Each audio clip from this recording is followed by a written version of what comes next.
Geometry Unit 2, Lesson 7, Angle Side Angle Triangle Congruence. So in this lesson we want to look at the criterion of angle side angle and how this follows from the definition of congruence in terms of rigid motion, and then we're going to use that theorem to prove that other triangles are congruent. So suppose we take a segment that's 2 inches long, and everyone else does the same thing. So if you have a space somewhere, draw a segment which is 2 inches long. And I'm going to try to do mine differently from what I may have done on your paper. I'm going to try to put this in a different spot. I'm going to extend out into the margins. So there, that's 2 inches long. It goes from here to here. And then I'm going to take, and with a protractor from A, I'm going to do a 35-degree angle. So I need to match that up on the 0. 35 would be right there. So I'm going to go from here to the vertex A.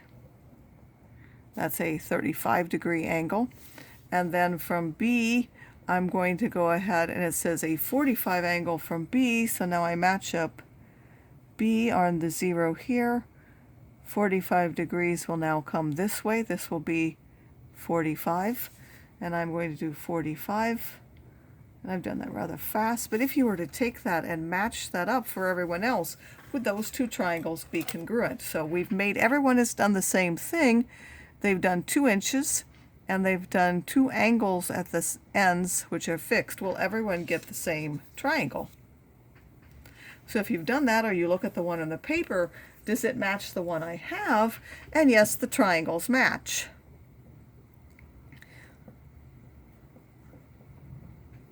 I mean, they may be slightly off if we were slightly off with our measurements, but they should match. Is there going to be a sequence of rigid motions then that maps one to the other? Sure, we might have to twist ours a little so that they line up, or I might have put A on this side and B on this side, and I might have to flip it depending on how I did it. But there is a sequence of rigid motions, so therefore the triangles are congruent. So yes, there is a sequence, which is going to imply that the triangles are congruent.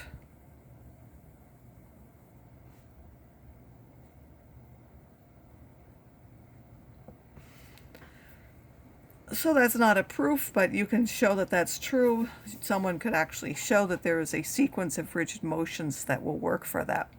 So the point of this is that the lesson before this said that we needed all 3 pairs of angles and all 3 pairs of sides for the triangles to be congruent. And it's true that if you have that, they're congruent, but you don't need that much. There are less demanding criteria that will also guarantee that the triangle is congruent. So the included side is the one that connects the 2 angles in a triangle or in any kind of polygon. The common side that's between the angles, that's called the included side.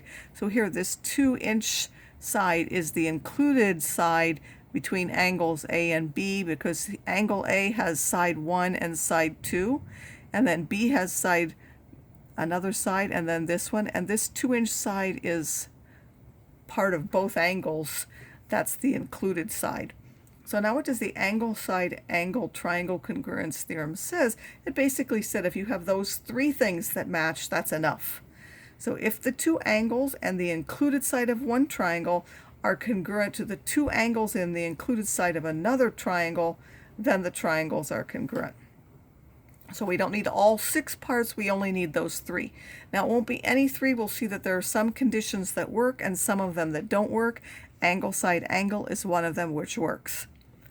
So now we want to determine if the 2 triangles are congruent. We see that there's a 61, but this one has a 45 and this one has a 74. This one is down here between this one, so let's find angle D. If we were to add 74 and 61, that will give us 135.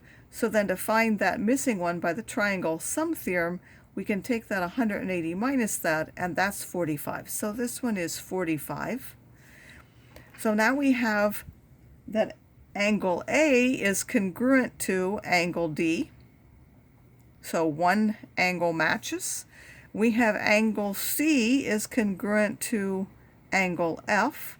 So another angle matches, and then we need the side in between. So this is the side in between. It's part of both angle A and angle C. And AC is congruent to DF, and those are the included sides. So that's important to note that those are the included sides in order to use that theorem. And therefore we would have that triangle ABC is congruent to, well, A matches D, so we would put D. B is going to match E, so we would put E next, and C matches F, so we would put F. And this is by the angle side angle triangle congruence theorem. And I'll just abbreviate that there for shortness. Now we also want to be able to do proofs with that.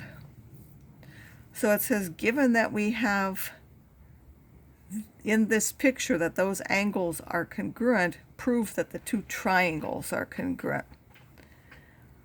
Because we have angle side angle and we want to see each of those separately, generally you would list angles on a different line, sides on a different line, so that each one is a different statement. So let's just mark what we have. We have MQP, this angle, and NPQ, that's this angle, are congruent. And we have MPQ, which is this one, and NQP, which is this one, are congruent. So let's go ahead and put those on two separate lines. We have an angle. We have two pairs of angles in the triangles which are congruent. In order to use our theorem, we have to be able to show that the included side is congruent, since that's the only theorem that we have at the moment.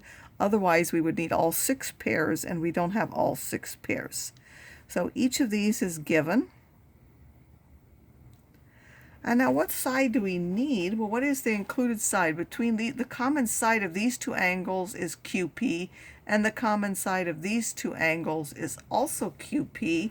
So what we need is that QP is congruent to itself, and that's true. Anything is congruent to itself. That's the reflexive property of congruence. And now we have that the two angles and the included side are congruent, and therefore we can say that those two triangles are congruent by the angle side angle triangle congruence theorem. Again, make sure that you're matching parts. M matches N, this Q matches this P, and this P matches Q. So don't put QP. Q from this triangle matches P of this one, and P of this triangle matches Q of that one.